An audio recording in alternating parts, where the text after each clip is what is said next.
coming back just to give a little bit of an introduction to what's happening this evening. It's a hallowed tradition, hallowed Wat Nong Papong tradition for the more junior members of the community to give Dhamma talks on the last day of the Vasa period. And so this is an opportunity for people to talk about just what's coming up for them the last few months and to maybe share some reflections, whatever they've been reflecting on.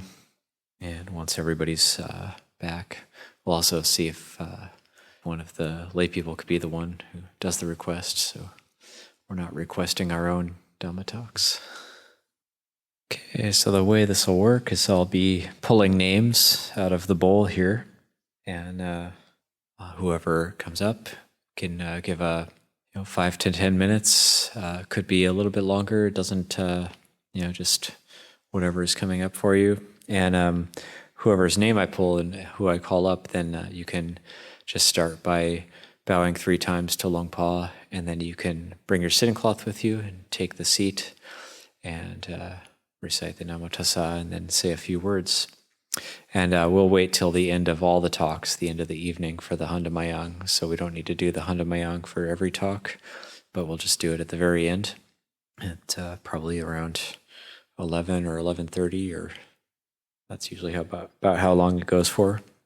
So if, again, whoever's name I call, you can just bow 3 times to Luang Por as an act of asking permission to speak, and then you can get up on the seat. So without further ado, Anagārika Jack, if you want to give the first talk, I invite you up.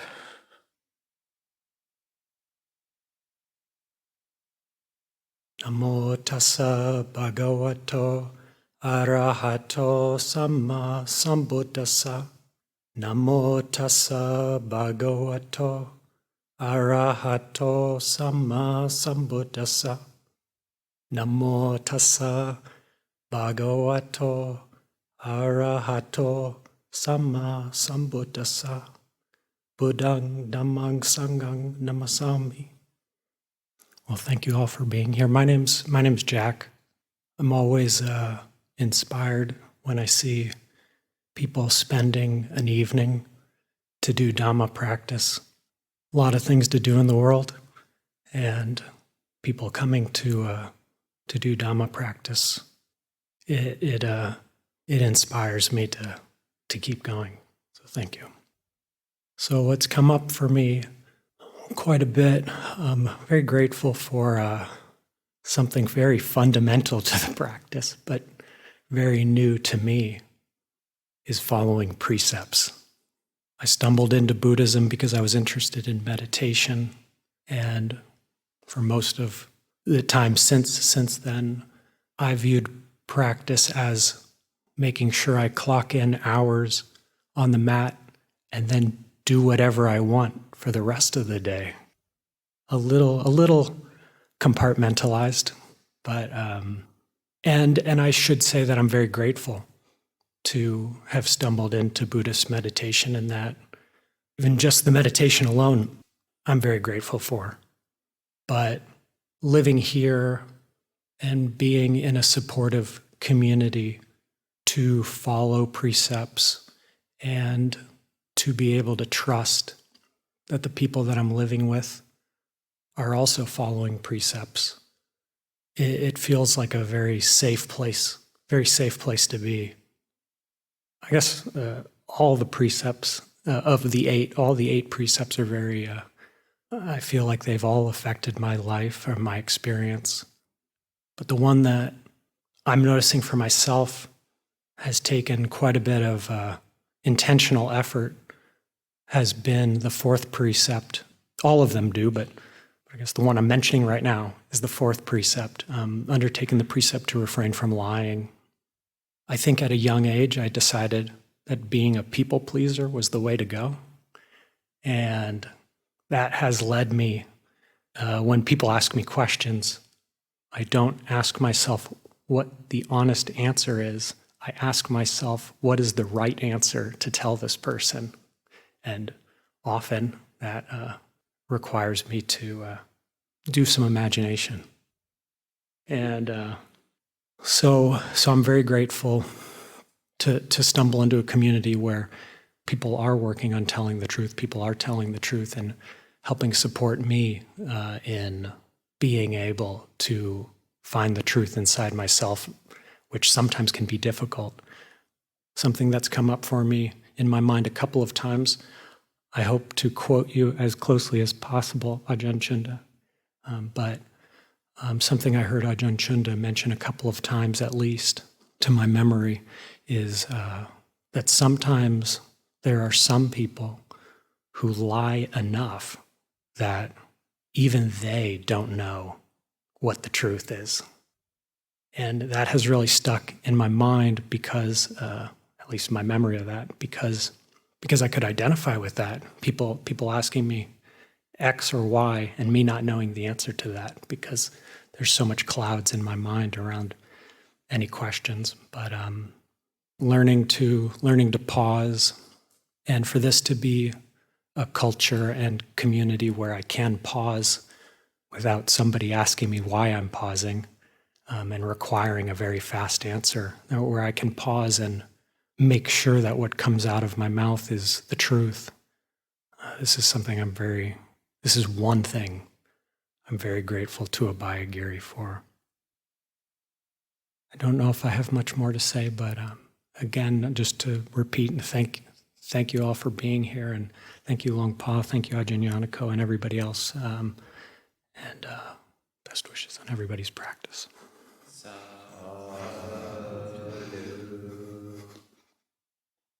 Okay, thank you, Anagārika Jack. Try to get this as random as possible. Tissaro.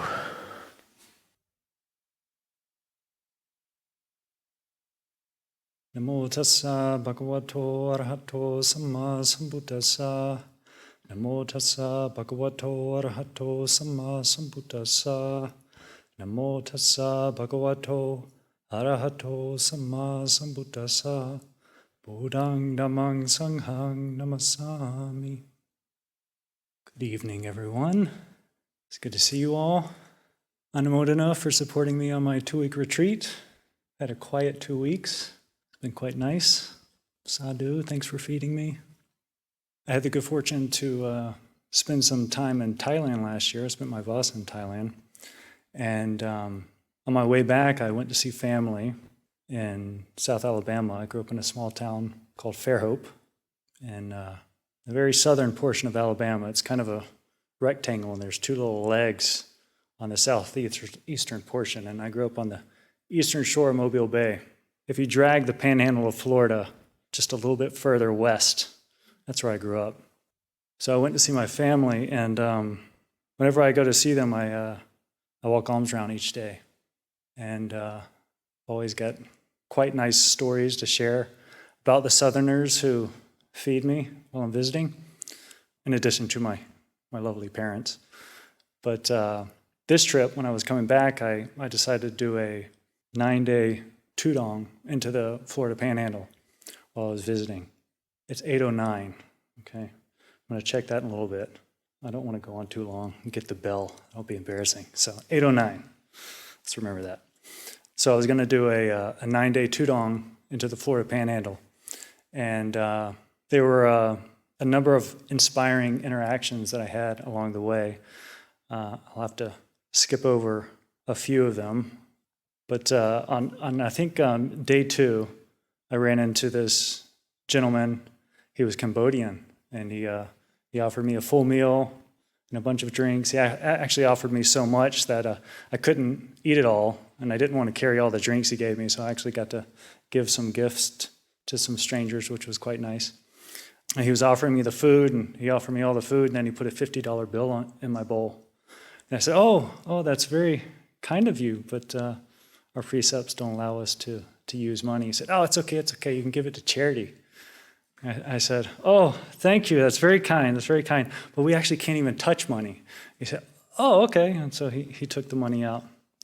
And I said, are you Thai? He said, oh, no, I'm Cambodian. He says he went to a monastery in Mississippi, which was just about an hour and a half from where we were at that time. So it was quite a surprise to have somebody who just knew what I was doing and offer some food. And I think he was pretty surprised to see a monk wandering in South Alabama. So I continued on, and I'll skip over the guy who invited me to come see the bus that he lived in. And that was quite an okay. Okay. That was quite an experience. Yeah, he had a very aggressive dog that seemed unsure about Samana in the bus with him. But me and the dog actually became good friends by the end of my visit. And I don't know if that's because I really love dogs and I consider myself to be quite good with them, or if it was the fact that the guy was enjoying some herbal medicinal consumption during our conversation, and he was blowing it into the dog's nostrils. So he became quite friendly towards the end of the visit. So I'm not sure if it was that or just that we got along. So that was a nice experience, and it seemed like he didn't get many guests in his bus, so I was happy to share a little time with him and then continue on my way. But I got a ride from somebody that dropped me off. Let's see, I went alms about right in between the Alabama and the Florida border, and I did like about a 4-hour sort of alms round, and I didn't get anything. And that was the one day that I actually didn't get any food. I was fed every other day. And somebody gave me a ride into Florida, and they dropped me off in Pensacola. And right when they dropped me off, a woman started talking to me at the gas station, and she was quite friendly, and she asked if I needed anything, and I informed her about our food rules and things like that. She said, "Can you take gum?" And so that day I did get 15 pieces of gum, which was refreshing in the afternoon for my long walk. But so I continued through Pensacola, and it's a very big city. It's quite a long walk to get through Pensacola, and I'm just following the signs to Highway 98, and it started to get a little late, and I was walking through a pretty rough part of town, and so I'm just trying to get out of the city because we basically just camp on the side of the road in the forest when we're going Tudong. So you don't want to be looking for a place to sleep in the city. You're competing with other people looking for a place to sleep, and that can be a little dangerous. But so it got dark, and I was getting close to the Pensacola Bridge, which is a bridge that's a couple miles, I think. It's a long bridge. And it was already dark, and I'd had a really long day. And I remember looking at Google Maps before I left, and I knew that there was quite a large forested area on the other side of the bridge to the south. So I thought, okay, I just got to get across this bridge. And it was probably, I don't know, but it might have been 8:30 or so at that time. And there was like a welcome center just before the bridge, and I thought, okay, I can go in there, I can use the bathroom, I can wash my face and stuff. And I went, and it was locked. So, okay, all right, just keep going, just keep trucking, get across the bridge, we'll find a place to sleep. And as I just started to cross the bridge, there was a guy and this younger woman that were coming towards me, and we made eye contact, and they said hello. And we got to talking, and I told them what I was doing, walking Tudong, and that, as a Buddhist monk, we don't use money, and we live off of alms, and we can only consume food that is freely offered. And he turned to his daughter, and he said, "Wow, honey, could you imagine if he was a Christian?" And I took that as a compliment. I felt like it was an expression of admiration for my devotion. So, and he said it in a very sincere way. And he said, "Hey, do you want to ride across the bridge?" And I said, "Oh, that would be great, thank you." So his daughter had her own car, so she left, and I got into the truck with this guy, and so we started driving across the Pensacola Bridge. And he said, "Have you talked to your mom? Have you told her how you're doing?" I said, "Not yet." And he pulled out his phone. He said, "Give her a call." And I said, "Okay." So I called my mom, and I put it on speaker so that he could hear. And my mom answered, and I said, "Hey, Mom." I said, "I'm here in the car with Sean, and he's giving me a ride across the Pensacola Bridge." And she said, "Oh, I'm so thankful for you calling." She's got just an adorable Southern accent. And she said, "Thank you so much for taking care of my son." And Sean in the car, he said, "All the glory be to God." And I said, "Sadhu, sadhu." And so we chatted for a bit, and I didn't want to go on too long, and she said thank you to him a few times, and we got off the phone. And so he shared a conversation with me and my mom, which was nice. And we got across the bridge, and he says, well, I'm going to Fort Walton Beach, which is about 45 minutes from where we were. He said, you want to ride to Fort Walton? And I was just kind of heading west, so I said, yeah, sure, let's keep riding.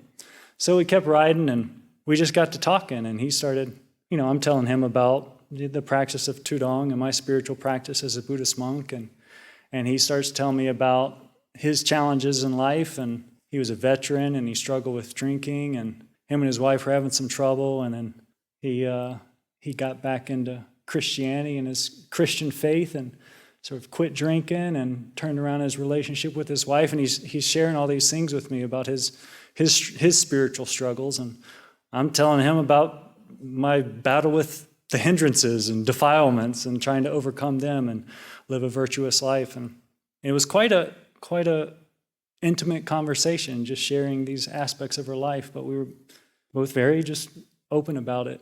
And we kept driving for a while, just talking about these things, sharing some of these deep struggles in these dark places.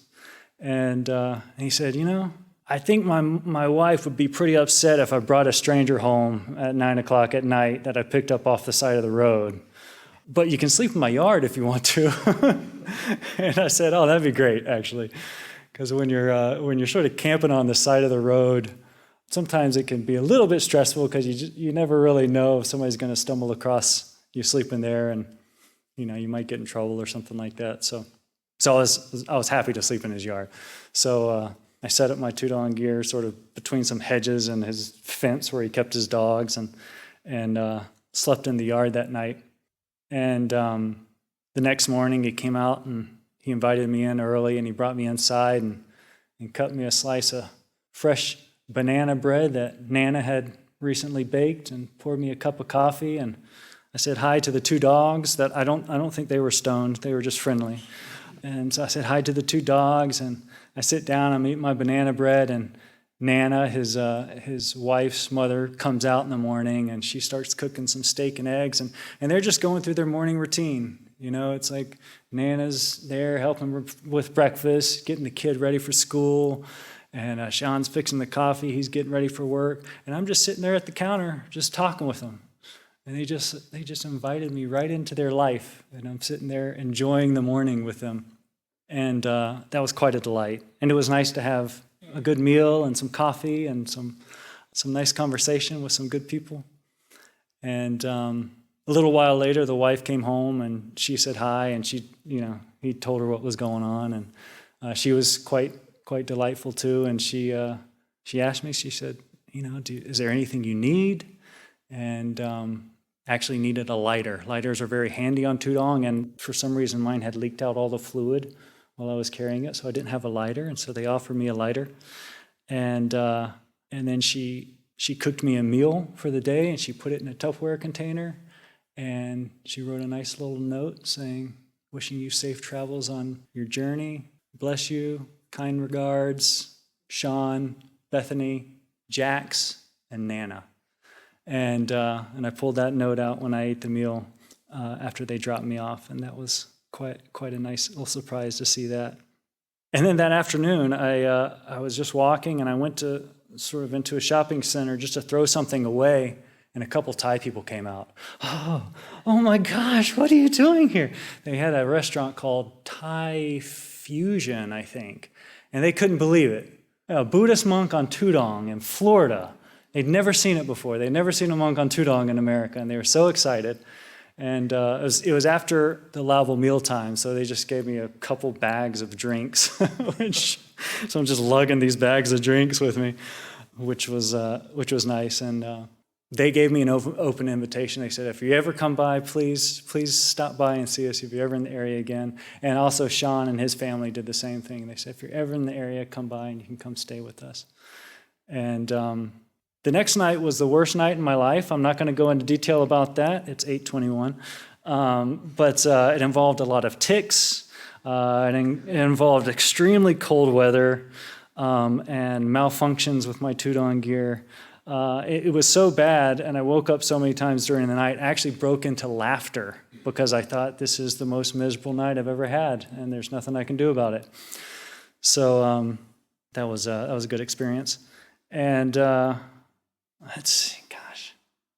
One funny experience was when I was still in Alabama, this one lady, she was actually kicking me out of the parking lot of her store. She's like, "You can't be here." And I was like, "Okay, I just explain I'm a Buddhist monk and this is what I'm doing. I can't ask anybody for anything. If they want to give me money, I can't even accept it." And she's like, "Everybody's Hindu around here." I was like, "Really? Okay." And then I just asked if I could, if she knew anywhere I could fill up my water bottle, and she said she was pretty stern when she first came out, kicking me out, And I just asked if there was somewhere I could fill up my water bottle, and she said, "I can fill it up for you." And she started to walk off, and she said, "You want ice?" I said, "Sure, that'd be great." And so she left, and so she came back, and she was a bit brighter after filling up my water bottle, and she gave it back to me, and I looked at her, I said, "You were joking about the Hindus, right?" Because it was Alabama. And she said, No, we're all Hindus that live on the street. I thought, wow, that's interesting. Who would have thought? Okay. One more. There's another day. I was walking through this one town. It seemed like quite a poor town. There were a lot of security cameras everywhere I went, and it seemed like there was a lot of poverty, and so it just felt uncomfortable actually just standing out somewhere with the cameras. I just thought someone was going to come out and harass me. So I ended up I didn't stay there that long. I didn't get any food, and so I thought, well, I'm not going to get any food today. And then I wandered by a Piggly Wiggly, and I thought, I'll go stand by the Piggly Wiggly. And so I went out to stand by the Piggly Wiggly, and I was there for maybe 3 or 4 minutes, and this older gentleman in a veteran hat is walking up, and he looks at me, and he says, "Hey, have you eaten anything today?" I said, "No, sir." He said, "Well, come on inside. Let's get you some." I said, "All right."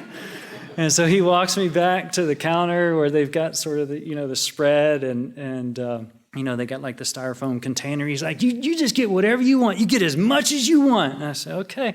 And so I'm picking out things. He's like, "Oh, that cream corn is good. Get some of that cream corn." He said, "We're going to fill you up. You get as much as you want. I'm going to take care of you, and then I'm going to come back and get me some of this." I said, "Okay, great. Thank you." He said, "You want sweet tea or you want Coke?" I said, "I'll go with sweet tea. And for you Californians, that's tea with a lot of sugar in it." And so he got me all that food. He went to ring us up, and he purchases the food. He's like, "Oh, I got to go get you a straw." And he went back there and got me a straw and came back. He tried to give me his change, and I sort of explained the thing about money. And I said, but you fed me for the day, and I sure appreciate it. And he said, "All the glory to lift him up." And I said, "Sadhu." And so, okay, one more. Sorry. Okay, one more. The Christians really took care of me in Alabama and Florida. And so there was one more day, and this is a day I thought, I'm definitely not getting any food today. I was way out on this just empty highway, hardly any cars passing by. And at this time, midday was 1 o'clock because of daylight savings. It wasn't noon, so.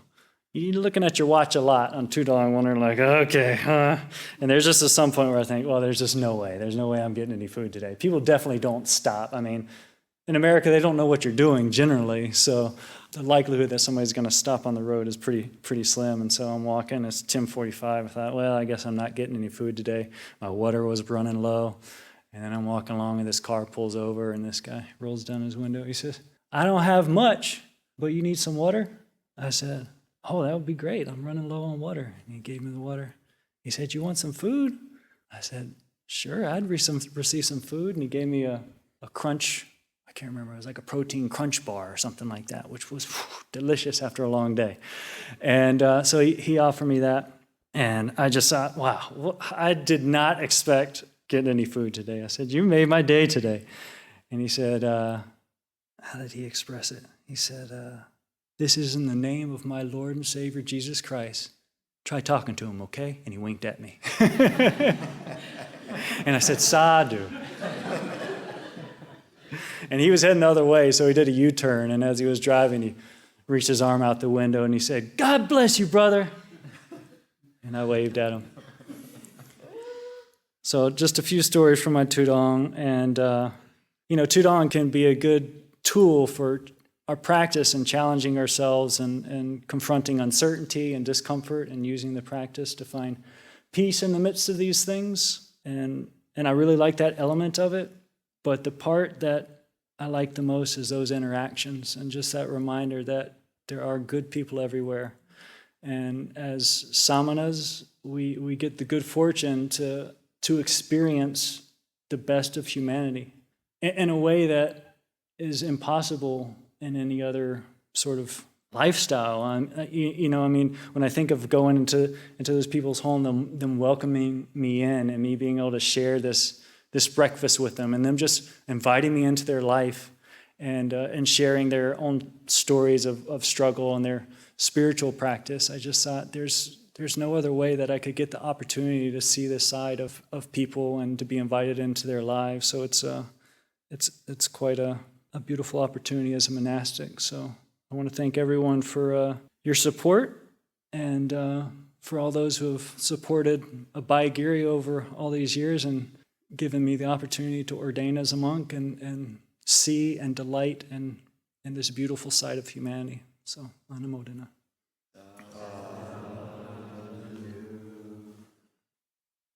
And next up, Anagārika Garrett.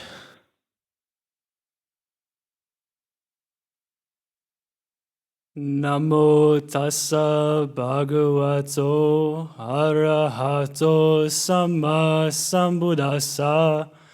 Namo tassa bhagavato arahato samma sambuddhassa. Namo tassa bhagavato arahato samma sambuddhassa. Buddham Dhammam Sangham Namasami. Sabbe Sankhara Anicca Sabbe Dhamma Manatati. So, I've been practicing as an Anagārika for about a week now.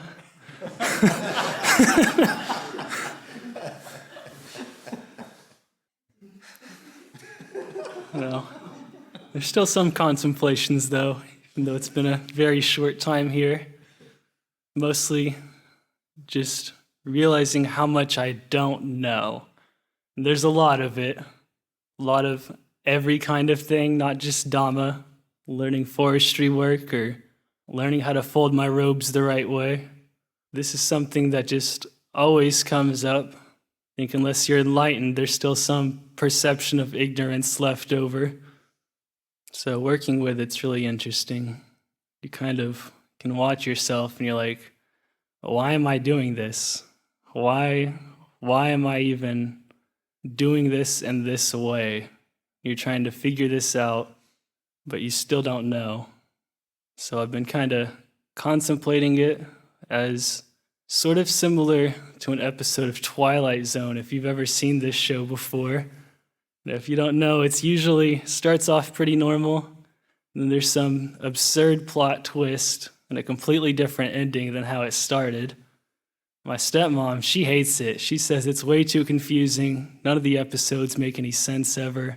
She never knows what's going on. And that's kind of like a perfect analogy for samsara. We really don't know what's going on at all. We're just kind of here, going with it, going with the flow. When we look at the Buddha's life, he's one of the few ones that actually knew what he was doing fully. It's like fully aware and mindful.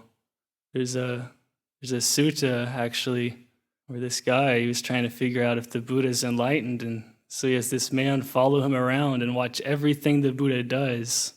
And everything the Buddha did, he does mindfully. He doesn't just do anything without reason. And even as much as the Buddha smiling has a reason, it'll be like a certain tree the Buddha smiles at, and that'll be like one of the Jataka tales. The Buddha will remember this from a past life. So we're just trying to kind of get some mindfulness in just how we're going about just even walking. And it's so easy to lose our mindfulness and just not realize what we're doing, especially when we're eating. That's a really tough one, especially eating with all the senior ajahns watching you. Really start to notice. Eat really careful and it ends up taking forever. It's a really slow process then. In our practice, we're trying to become Buddho. Like we always use this word Buddho in our meditation. We're trying to be the one who knows, like the knower. A lot of times we're just kind of the follower. We're just following our ignorance around. We're just following avijja. We're following our likes and dislikes and all of our cravings. And everything that comes up, we just sort of go with it. We don't really second guess a lot of it. A lot of it just happens and we just take it as it is and don't really contemplate anything like that. There's not really much clear thinking about it. It's not until we're in like a good meditative state where the mind's just calm, we can really start to see things a little bit more clearly. It's not perfect yet, but it's like a start. That confusion very slightly falls away, and things don't really seem as absurd, even though they really still are. When we contemplate, we're told to contemplate everything. Some things it doesn't really make sense to contemplate. We contemplate dukkha, and we think we know what dukkha is. We think we already know what suffering is. But if we really understood what it was, we like fully understood this truth of suffering, then we would be an enlightened being. So we say, like, that hurts. I stubbed my toe, that's suffering. But we don't really understand the full truth of it yet. Sometimes this state of ignorance is almost like a dream-like state. Like there's been times where I've had this dream, and sometimes in the dream you get into a dream and a dream, and you keep waking up. Then when you wake up for the real time, you still don't know, am I really awake? Is this still a dream? Is this it? So you sort of stay in this confused state the whole day of not really knowing what's going on, not being able to really be too sure about anything. And it's just really interesting states. Not too sure I have too much more to say.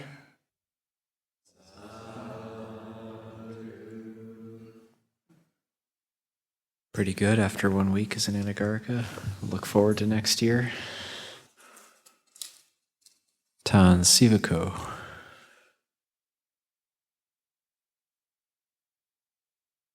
Namo tassa bhagavato arahato samma sambuddhassa.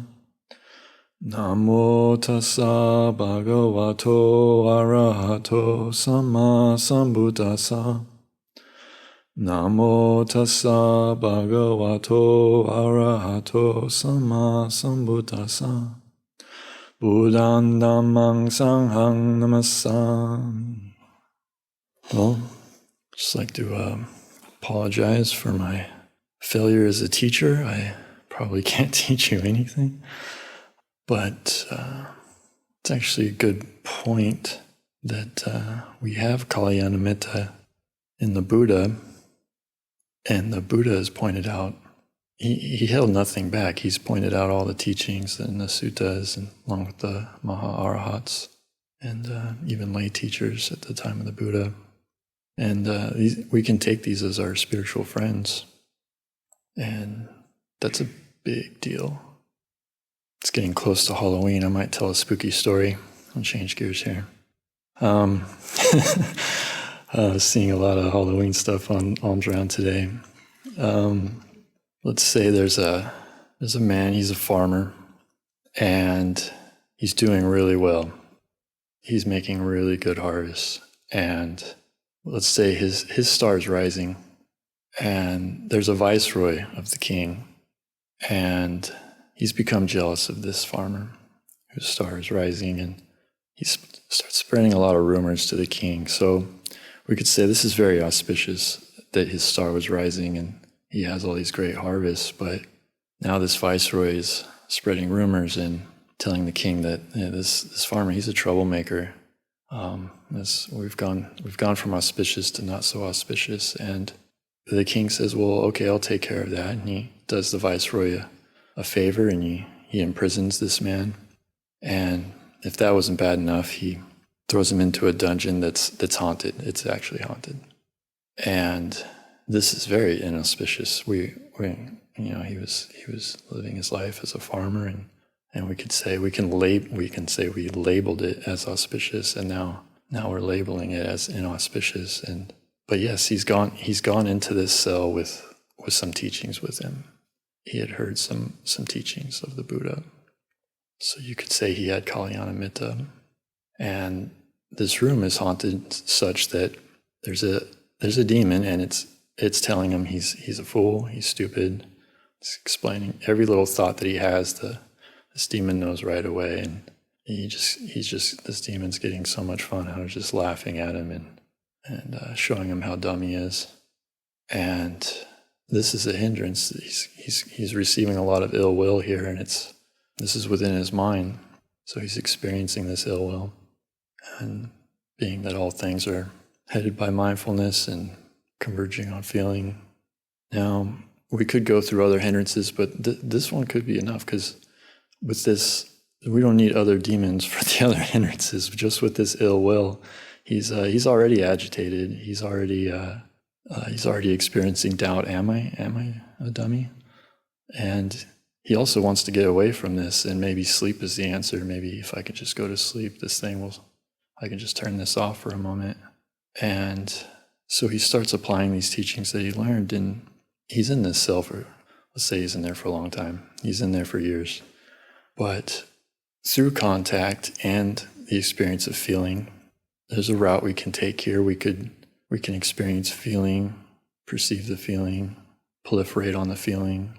You can try to go into a dialogue with this demon, and now he's just kind of dancing with him and playing his game. Or he can bring up the teachings and cultivate wisdom. We could say yoniso manasikara, or wise attention. And through this practice and seeing impermanence and having a feedback of exactly what is and isn't working, because this demon, it lets him know. And when he sees impermanence through the Buddha's teachings, he's released from that torture of all this. It all falls away. And kind of, we could say, seeing what Kondanya saw, seeing impermanence, he sees also not self, that there's no permanent self. And through that, let's say in this story, this demon is instantly passes away and is reborn as a Dhamma protector, because now the most auspicious thing that could possibly happen has happened. This is worth more than all. If it were raining gold, the Buddha says this would be far more worth way more than if it were to just rain gold on you and you were the king of the world. So it's quite interesting that we do this. We label things and we decide this is inauspicious and this is auspicious, but definitely leading inwards, we can find what is most auspicious by listening to our Kalyanamitta and our spiritual friend, the Buddha, and the teachings he has pointed out. I don't know how scary that story was, actually, but there it is.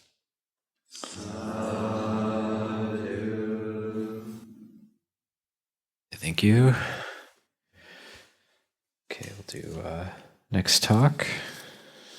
Anagārika Kiran.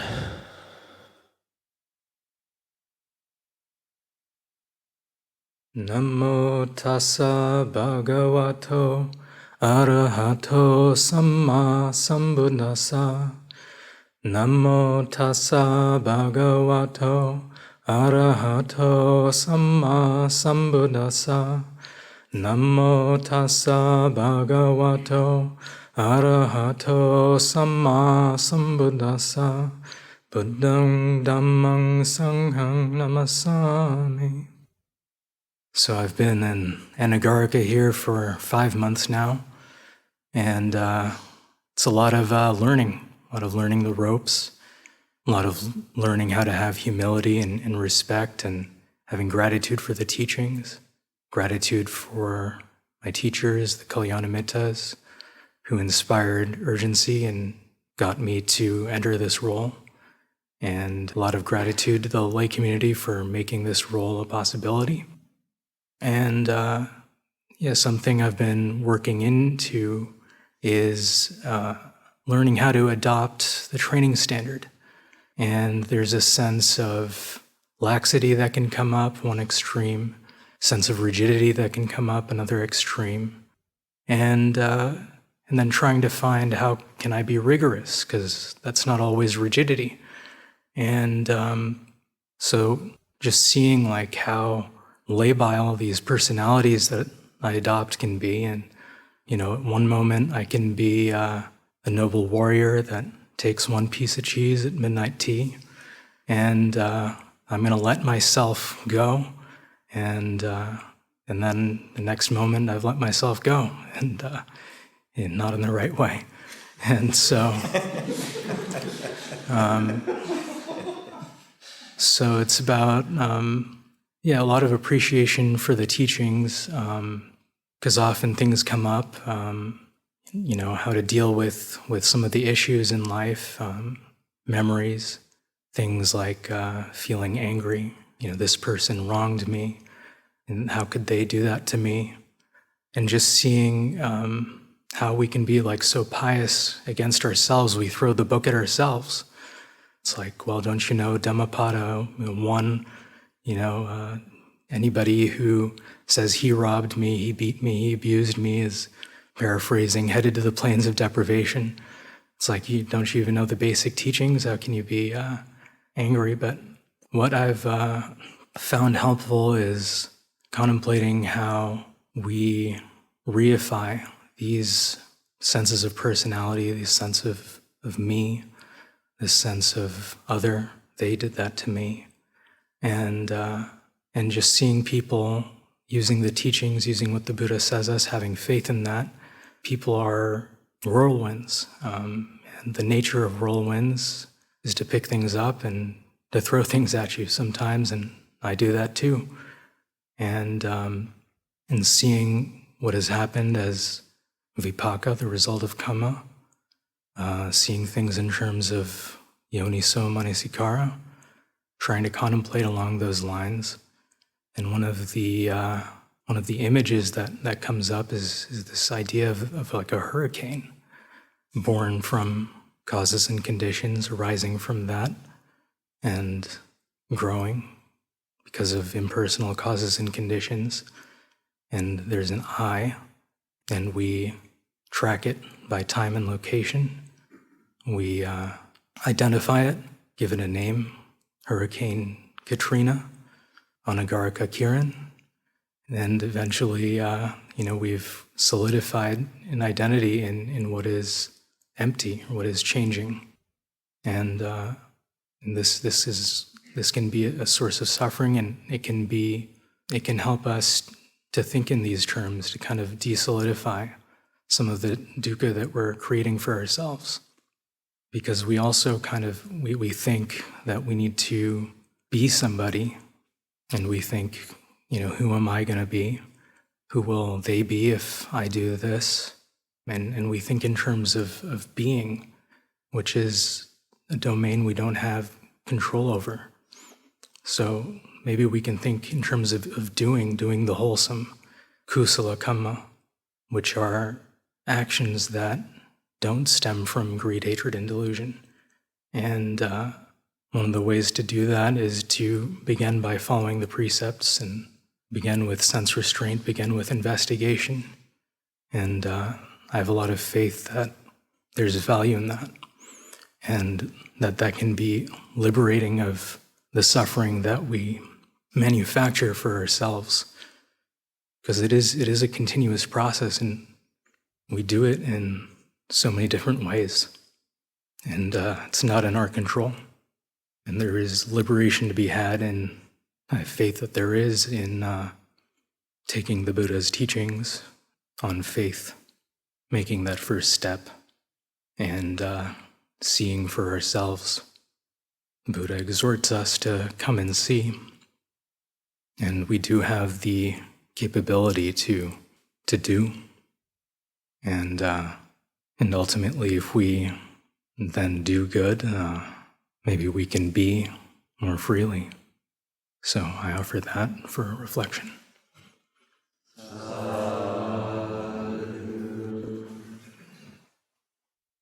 We're really getting through these talks. We're already halfway through. At Wat Nong Papong, year that I spent the Vasa there, my 7th Vasa, there was 61 bhikkhus. They had to give the Dhamma talks, and they had to do it over a period of 2 days. So we're fortunate. Not quite there yet. Okay, and next is Anagārika Sean.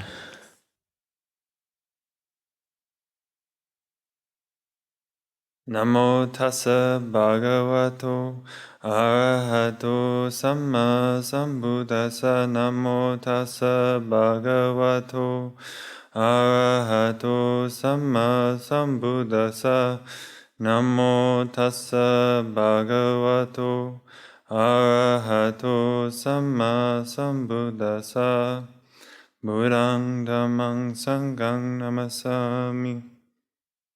Well, good evening, everyone. Nice to see you all here. It's interesting to be up here. That's what it's like. In the center of the room, with a mic and a camera on me. It's an interesting experience to be up here as an Anagārika. I think the other ones have kind of touched on it. I've received 2 bits of advice about giving these talks, and I'll paraphrase both of them. The first was say something true and get off the mat. And the second one was try not to be too pretentious. So I'll endeavor to follow both of them. This can be kind of a long night. It's really lovely, though, to get a chance to hear what everyone has to say. And I was really struck last year listening to the talks, and, you can really see, just the way that people's different personalities really shine through. And there's something kind of lovely in that. I felt like I sort of knew everyone in the community slightly better at the end of each of the talks. Let's see. As I'm sure everyone here knows, and presumably most of the people watching the live stream know by this point, we recently acquired a new Anagārika, and so I've been thinking recently. One of the aspects of that, watching someone sort of adapt to the differences, is it's got me thinking a lot about wearing white all the time, which kind of annoying on some levels. But the kind of adaptation that you make as you get used to wearing clothes that just stain based on looking at them wrong, and the kind of places that become scarier all of a sudden, the dye shed, terrifying. Even just to stare at the door, it's like, one of those haunted movies, scary film. Anyways, but no, just the sort of practice of trying to take care of white clothes. And, I think there's a lot of talk about sort of the added mindfulness of wearing white all the time. And that's definitely something that I've experienced. I stain them less and mark them less than I used to. But also I think the thing that I've realized is that part of wearing white is just, you will stain them and mark them. There's just no way. There's just no way to go about a life, especially when you live outside and you work and you eat and you do, everything in these clothes day after day. We don't have a lot of different pairs.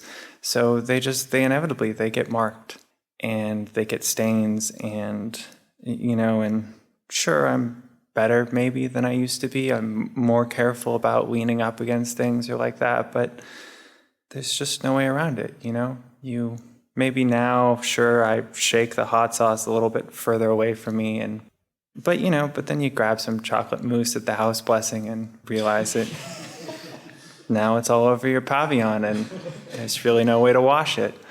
And, you grab the 700-pound piece of granite covered in concrete dust, and concrete dust is really quite hard to get out of white clothing. So, I think maybe one of the kind of nice bits about wearing white ultimately is you just kind of, some days, on my best days maybe, I kind of find that space where it's just about cleaning them, just coming back. They're never perfect pretty sure this is a pin mark. I don't think that's ever going away. But, it's just this kind of process, I guess, of just coming back to them and cleaning them and washing them and spot cleaning them and washing them and getting them dirty again and doing it all over. And maybe on my best days, maybe there's this ideal that occasionally I come in contact with where, you stop cleaning your whites because you're scared of the stains, and you start doing it out of, compassion and respect for the whites, for yourself, for the training, for your teachers, for the Anagārikas who have come before you, and for the Anagārikas who've come after you. And there's really, there's no way to end up in this world where you just have perfect whites all the time. It's just not going to happen. But, you just start to enjoy cleaning them, then maybe it's not so bad. And also, eventually maybe you start wearing clothes again that don't just accept stains by looking at anything red. And I guess maybe that's the other thing I've been thinking of a lot recently is, something called Upāsana Anusati, the contemplation of peace, stillness, maybe even kind of the contemplation of nibbana, and what that means, and how important it is in the process of, you clean your whites partially because, eventually maybe you won't be wearing white all the time. And there's a line in a poem I think of a lot, or thought of when I first heard about this concept of Upāsana Anusati, of if the abolition of slave manacles began as the vision of hands without manacles, if the shutdown of the extermination camps began as imagination of a land without barbed wire and crematoria. And just that idea of how important it is to imagine something else, something different, to imagine that eventually you do get better at keeping your whites clean, and maybe also that eventually you don't need to clean your whites every day because you're no longer wearing whites. And just to keep that in mind as something to be moving towards, even as I try and accept and try and find joy in cleaning them. So I think in the interest of brevity, I'll leave it there. I hope everyone is well and happy and abides in clothes that are, brown or other darker colors that hide stains well. And I'll leave that for reflection. If there's anything useful, hope you take it with you. If not, please leave it be.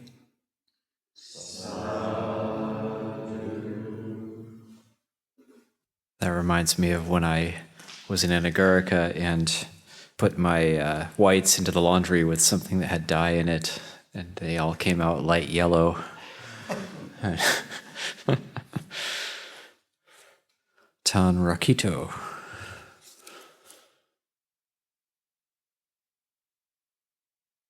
Namo tassa bhagavato arahato samma sambuddhassa.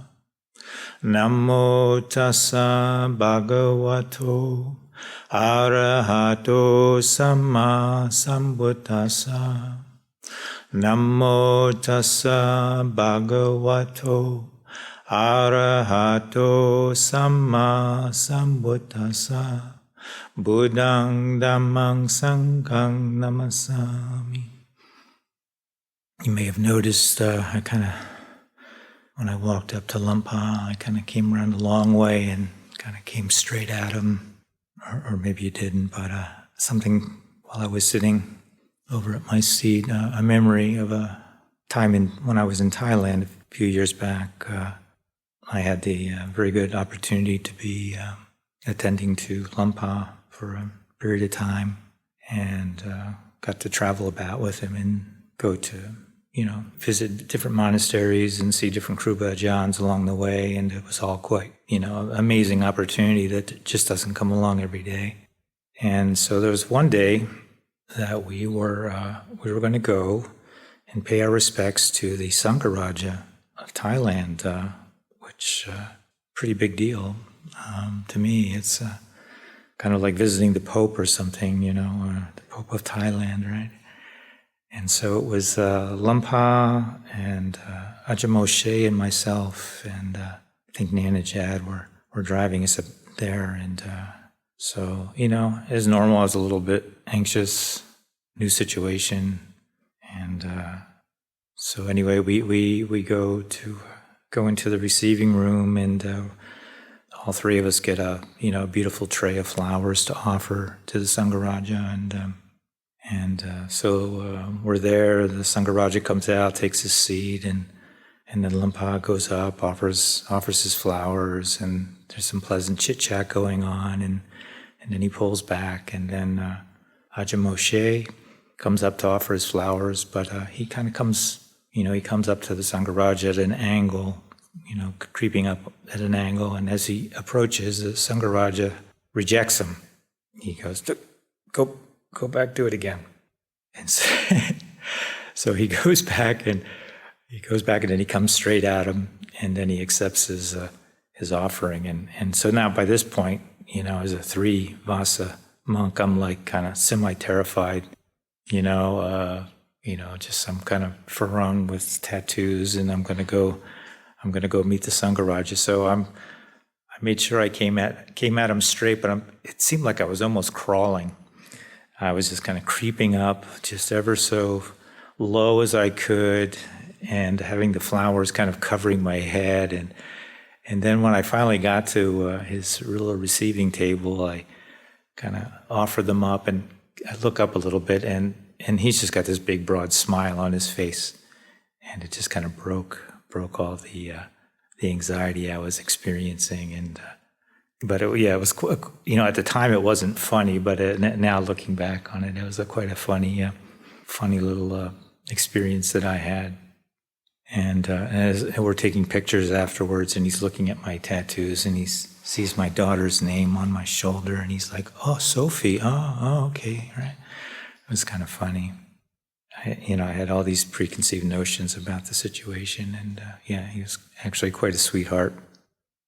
So anyway, I guess just about Pavāraṇā Day in general, it's a day that the Ajahns get to kind of take it easy a little bit, step back and see the juniors, deal with giving little talks and whatnot. And it's a good thing. It's you think of all the teachings the Ajahns give over the course of a year, through being either tired maybe, or they're not feeling well or busy, but that duty falls on them, and they follow through with it, and it can be taken for granted. And so for one day, it's like the juniors get to experience having to come up here and talk to the mic and talk to the lay people and be in front of the camera. And so it's for me, it brings up a lot of gratitude, for that, that offering that the Ajahns make. And I know at times it can be challenging. And we have teachers go down to the Bay Area and all points in between in the country, around the world, giving teachings. So much appreciation for that. And I hope not to drag the quality of Abhayagiri teaching down too much tonight here. And I don't really have a kind of a plan for this talk. It's kind of just as things popping up. But I guess what's kind of been coming up for me over the tail end of the Vasa and final weeks of the Vasa, just kind of reflecting on what am I doing, where am I going, and soon we'll have monks traveling out. Lumpa and Tanajan Guridhamma will be going to England for extended stays. We have other monks going on travels here and there, and and I've got a lot of mudita for them, and happy for them. And at the same time, there's a tinge of sadness of like not being able to see your teachers and friends very often, but that's only natural. And but what it kind of was showing me, especially since I've considered kind of going around, traveling possibly too, but then ultimately the thought that pretty much everything I I need is right here, and a pretty ideal situation for me. You know, when I first came here as a layperson, I was quite impressed with you know, the teachers, the facilities, and just the energy of the place, and how closely it kind of resonated with the Pali Canon, and this beautiful forest, beautiful quiet forest. Yeah, just a wonderful setting. Everything I need to practice. And so for me, yeah, you know, and plus being kind of an old guy of sorts, it's like, well, you know, do I need to travel? Probably not. How many hours teachings have I listened to? How many books have I read?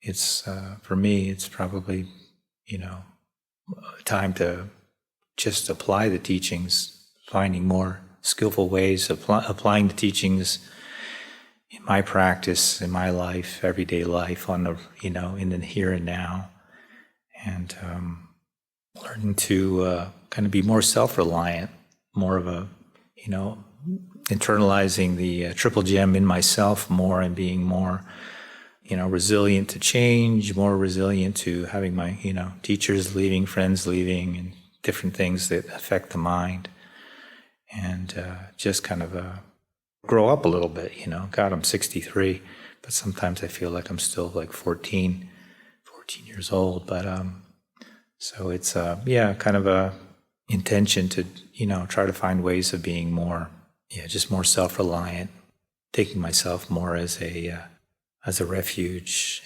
and being less dependent on outside conditions. And we'll see how that goes, but that's the intention going forward. Well, yeah, I don't really have much else to say. Thank you.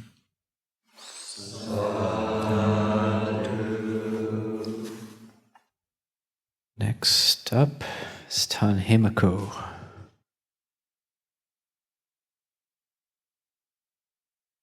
Namo tassa bhagavato arahato samma sambuddhassa.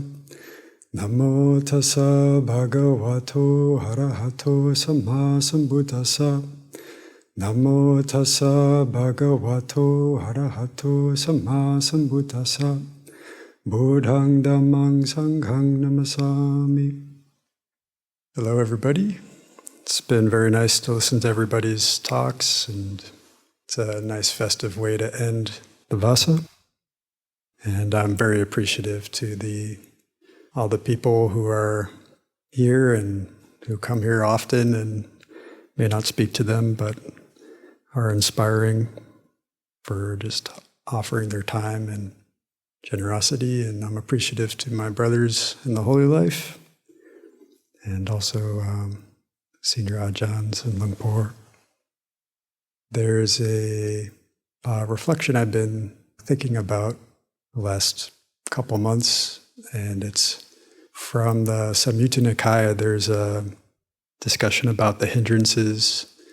There's one particular line that stood out and has been linking up with other things, and that is, it's a Ajahn Jeff translation, but it says, the lack of nutriment for restlessness and anxiety is there is stillness of awareness, and to foster appropriate attention to that, that's the lack of nutriment for the arising of restlessness and anxiety.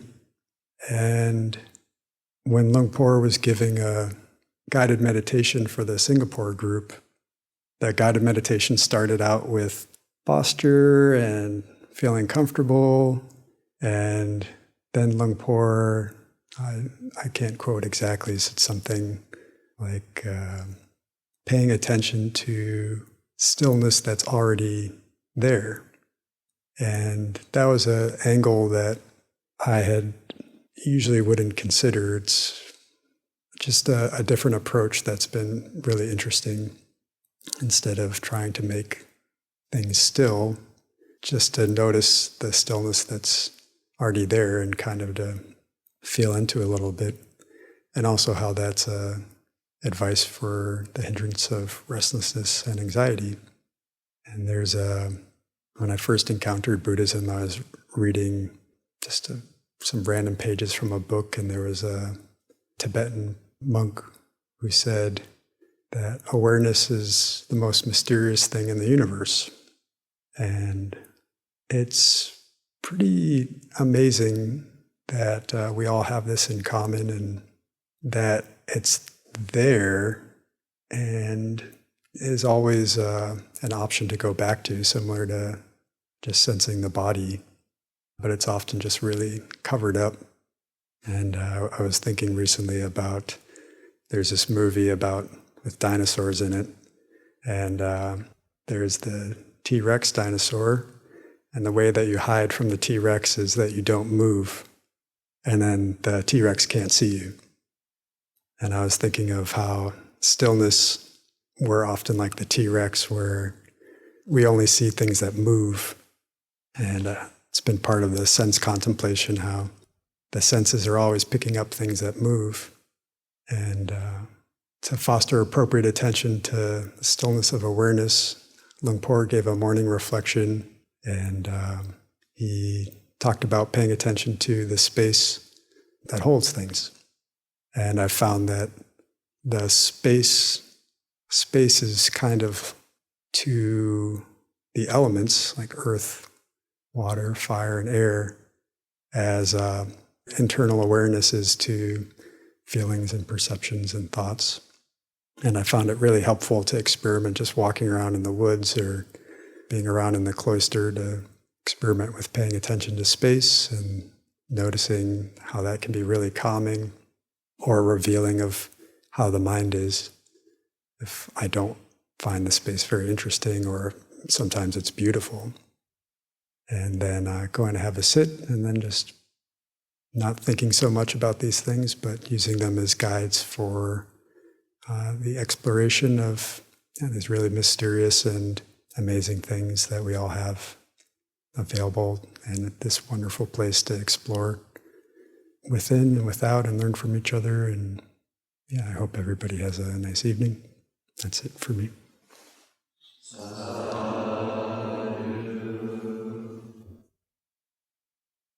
Ton Obhāsī.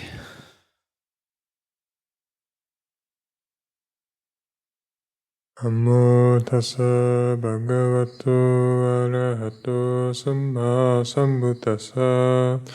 Namo tassa bhagavato arahato samma sambuddhassa. Namo tassa bhagavato arahato samma sambuddhassa. Buddhaṃ Dhammam Sangham Namasami. It's been quite lovely hearing everyone's reflections. It's a brightening thing to see us all come together and express how we're practicing and how everyone's doing. And I've noticed over the years going into this night, there can be a lot of anxiety or worry, like what's going to happen. And then as soon as people start talking, I'm like, these are my friends. And they're expressing themselves in a bright way. And I noticed it tonight, at least almost instantly. It's like there's a feeling of safety that comes up, a feeling of family, a feeling of being surrounded by good people that are really looking into what reality is all about, what this life is all about. And so as people have been speaking, there's been a warmth. It's been growing in my heart. So I really appreciate everyone for the different ways they speak about Dhamma and what they come with. And everyone coming together just creates this supportive community. And so I just have a lot of gratitude towards all my teachers, and that includes all the Ajahns that haven't spoken tonight, Luang Por Chah especially, and then also all my teachers that have just spoken, all my friends. So I feel like I learn a little bit of something from each of their angles, and so I really love that. I've been really enjoying the contemplation of death recently, and intuitively I would say that, and it kind of be like, it sounds a little scary, a little frightening, don't really want to think about that. But then as I actually do it and I kind of put the mind there, I've been noticing there's been a softening quality, a kind of a a sense of ease that comes up where all the things that I thought mattered, that seem so important in the current storyline that's being run, they fade. I find it's really helpful that all the real priorities come up of, well, where's the mind right now? And am I okay if I die? And am I okay with the mind with how it is? I find it really helpful because it pauses me, and when the answer is no, it's like, well, how can I cultivate these qualities of goodness, of love, of caring to myself and those around me, to peace, to stillness, so that the mind is in a place where it feels calm, where it feels satisfied and ready to die. So I've been using that as a judge of practice, and it's been extremely helpful. So when the mind gets agitated or confused, anxious, like, okay, it's okay. Am I ready to die? And then rather than what I would expect of sort of careening off the cliff and feeling intimidating or frightened, everything gets calm. Okay. And so I wanted to point to the potential for the easeful side, the calming side of death recollection, not needing it to be a frightening, a morbid, a gruesome thing, but rather a calming process, a process of priority, of looking towards what really matters in this human life, how we can cultivate the good, be peaceful. Yeah, like I kind of mentioned in the beginning, I already feel so full of such good Dhamma from my Kalya Nimitta, I feel not much need to add more, and so I'll leave it there for tonight.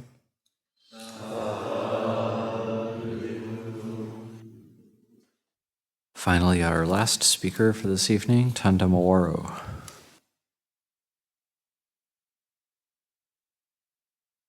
Namo tassa bhagavato arahato samma sambuddhassa. Namo tassa bhagavato arahato samma sambuddhassa. Namo tassa bhagavato arahato samma sambuddhassa. Buddhaṃ Dhammam Sangham Namasami.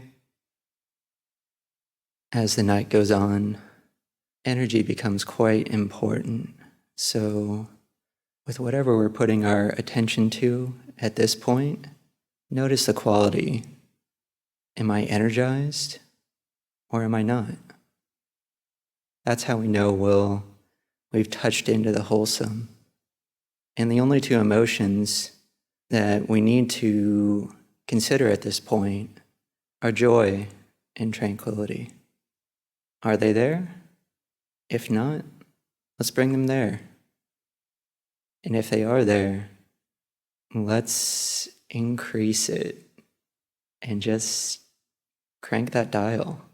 Keep going. And so as I continue on, please just keep that in mind. That's my one encouragement that I try to keep on reminding myself of. It's just touching into that basic idea of joy and tranquility and having that be the foundation to carry us forward on this path. I am not a morning person. I remember waking up many times in the middle yurt in white with this sense of, well, first of all, confusion. Then when I realized that I was in Anagārika at Abhayagiri, this sense of pure dread. And then I would look at the clock, and it would usually be about like 4:50, 4:51, 4:52. And my neighbor at the time was Luang Por Chah. So there would be the quick process of, okay, the only way you're going to make it down for morning puja, I know you're in a state of absolute dread for this morning and the possibility of existing right now, but if you want to make it for morning puja, you're going to have to grab your bag, run out of your kuti gracefully, And then somehow, you hear Lumpa's vehicle start up. You're kind of like, that's my only way down. That's my only chance. So, and then you kind of just like slowly put your hands in Anjali as Lumpa gracefully stops next to you. I don't know how many times that happened, but it happened many times. It happened. And I mention that because we all have our stories. We've all gone through challenges, difficulties, but we've learned and grown from that. We wouldn't be here otherwise. And if we take a step back and really contemplate how many times we've sat down for meditation, how many times we've reaffirmed to ourselves, yes, this is what I want to spend my time doing. I've had the nice fortune of, it's like 4 or 5 people I've had extensive conversations with recently, all in their either late teens or early 20s that have just really brought to the fore what it was like to be at that age. There was a time when I had maybe just 2 semesters left of college that, all the boxes were getting checked off. Good school, good friends, good family, everything material that I wanted. And yet slowly this veil was getting removed. Everything was just becoming tasteless. And it was almost kind of like someone just like pushed back this curtain and all of a sudden dukkha was just there. And all the normal avenues that I normally had to kind of keep myself happy weren't working. And it was real. I really went into quite a state of depression, couldn't go to school, couldn't really figure anything out, and wasn't really finding answers.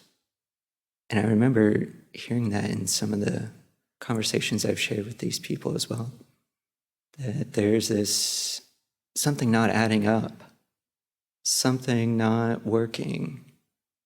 And it takes quite a bit of courage to really turn to that and say, I really want to address this. I know I have the option of trying to push it away or just say everything's okay or, just don't worry about it. But I know that it's there. And what happens if I actually turn to it and try to find some way to actually address this? And so from that point, it just gives me quite a great sense of joy now that there's so much wholesome effort that was really engaged in from that point up until now. I don't know if everyone knows the Dallas Cowboys. I hope everyone does.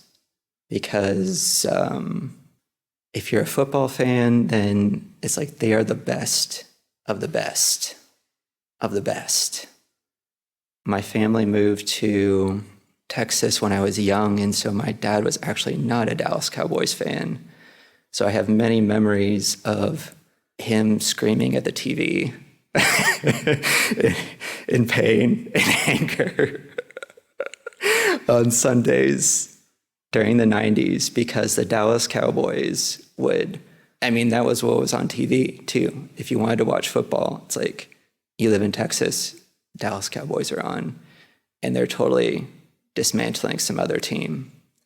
And it almost feels akin to being in this tradition, that there's such a high level of sincerity and commitment to practice and to really living this training, that sense of joy and that sense of tranquility it feels like the more I develop a sensitivity to it, that it's just so pervading. And when the mind gets in that space, then we really have the opportunity to create something. And I feel that's what the Buddha's trying to encourage us to do, is to create a happiness outside of sensuality. And maybe if you're a baker, or maybe if you're not, what we're trying to do is make bread. And you need your wet ingredients, and you need your dry ingredients. And I mentioned joy and tranquility because they're the wet ingredients. And they're nice to start off with because water is quite sustaining.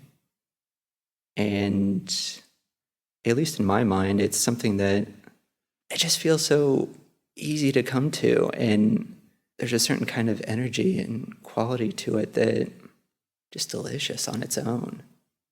And water is that way as well.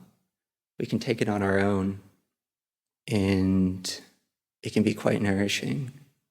And that can sustain us for quite a long time. And then the mind will get to a certain point where maybe I want some kind of nourishment that's even really nourishing. I'd like to feed.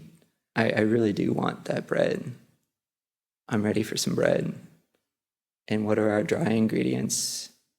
The more sobering, unattractive qualities that on their own, it's like eating flour, dry flour, at least in my mind.